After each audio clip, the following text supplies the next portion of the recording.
Bonjour Semblancéennes, Semblancéens. Je suis heureux de vous retrouver ici sur le site du Lavoir pour vous présenter au nom de toute l'équipe municipale, des employés du CMJ, nos meilleurs vœux pour 2022. En effet, cette année, à nouveau, il n'y aura pas de cérémonie des vœux. C'est pourquoi j'ai souhaité vous les souhaiter quand même et vous dire qu'il faut garder l'espoir.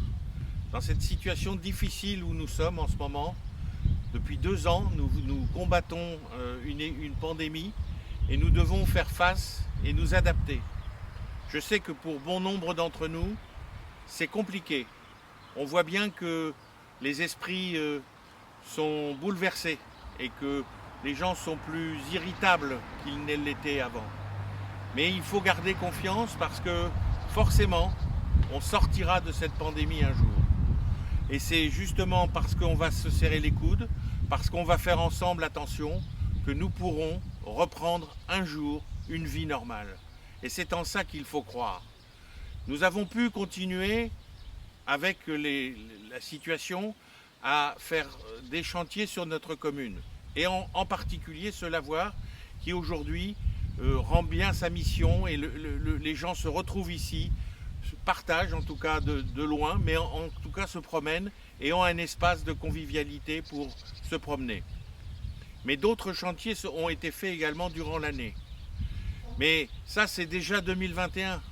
Et là je vais vous parler un petit peu de 2022 parce que nous avons un certain nombre de projets en cours, avec en particulier quelque chose qui me tient à cœur, qui est la restauration de notre église. J'espère que nous trouverons les financements nécessaires pour commencer cette restauration de ce bâtiment ô combien symbolique de notre village. Et je trouve qu'en ce moment de pandémie, eh bien, l'église est un symbole qu'il faut préserver et conserver.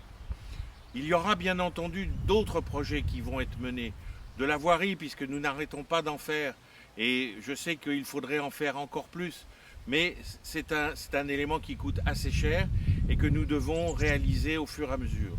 Justement, l'année 2022 sera l'année de la fin de la réflexion et du montage du dossier de la rue Fulconera, qui est une des rues qui est principale et pour lequel nous souhaitons un aménagement à la fois plus sécurisant et surtout plus esthétique que cette grande ligne droite. Et puis, nous espérons évidemment que à l'été, les festivités du son et lumière puissent reprendre, que nous puissions à nouveau nous retrouver pour fêter, pour partager, parce que c'est ça la vie d'un village. Donc je souhaite vraiment vous dire que nous devons garder l'espoir, nous devons rester soudés ensemble pour pouvoir avancer et passer ce cap de cette pandémie. Je voudrais particulièrement remercier le personnel municipal pour 2 raisons. D'abord, la première, c'est l'équipe technique, puisque nous avons obtenu notre première fleur cette année. Et la deuxième équipe que je voudrais remercier, c'est l'équipe scolaire et périscolaire. Car en effet, pour eux, c'est aussi particulièrement compliqué parce qu'il a fallu mettre en place un certain nombre de protocoles successifs et différents. Et vraiment, ils ont fait preuve de beaucoup de souplesse pour s'adapter et réussir à accueillir nos enfants dans les écoles. Donc merci aussi à l'équipe enseignante parce qu'elle est soumise à la même règle. Mais en tout cas, merci à l'équipe technique, aux agents municipaux qui ont cette année encore un peu plus montré leur engagement pour vous.